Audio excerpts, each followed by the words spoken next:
வணக்கம். ஏஎன்கே Bessel properties. இன்னைக்கு பார்த்தீங்கன்னா அழகான ஒரு புதிய வீடு ஒன்று விற்பனைக்கு வந்திருக்கு. இது எங்கே இருக்குன்னு பார்த்தீங்கன்னா கன்னியாகுமரி டிஸ்ட்ரிக்ட் நாகர்கோவில் சிடிஎம்புரம். அதாவது கோட்டார்லேருந்து பறக்கை போகிற வழியில் பறக்கை போகிறதுக்கு 1 கிலோமீட்டருக்கு முன்னாடியே சிடிஎம்புரம் ஜங்ஷன் இருக்குது.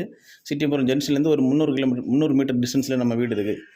30 அடி வீதி வழிப்பாதையோடு இருக்குது. 2 வழிப்பாதை இருக்குது நம்ம வீட்டுக்கு. ஒன்று வந்து 30 அடி வீதி, இன்னொரு வழிப்பாதை வீட்டோட பேக் சைடில் வரும். அது 22 அடி வழிப்பாதையோடு இருக்குது. டோட்டல் ஏரியா எவ்வளோன்னு பார்த்தீங்கன்னா 3.5 சென்ட். எல்லா ஒர்க்குமே முடிச்சு தான் வச்சுருக்காங்க. 2 BHK வீடு, அட்டாச்சு பாத்ரூமோடு இருக்குது. காமன் பாத்ரூமும் இருக்குது, அட்டாச்சு பாத்ரூமும் இருக்குது. ஒரு hall, sit out, double bedroom, attach bathroom, ஒரு கிச்சனும் இருக்குது. வித் போரோடு இருக்குது. யாருக்கா இந்த வீடு தேவைப்படுதுன்னா ஸ்க்ரீனில் கொடுத்துட்டு கான்டாக்ட் நம்பரில் கால் பண்ணுங்கள். மறக்காமல் எங்கள் சேனலை சப்ஸ்கிரைப் பண்ணுங்கள். மேலும் யாருக்காவது வீடு, இடங்கள், விவசாய நிலங்கள், தோட்டங்கள் ஏதாவது வாங்கணும் விற்கணும்னாலும் எங்கள் ஏஎன்கே பெசல் ப்ராப்பர்ட்டிஸை கான்டாக்ட் பண்ணுங்கள்.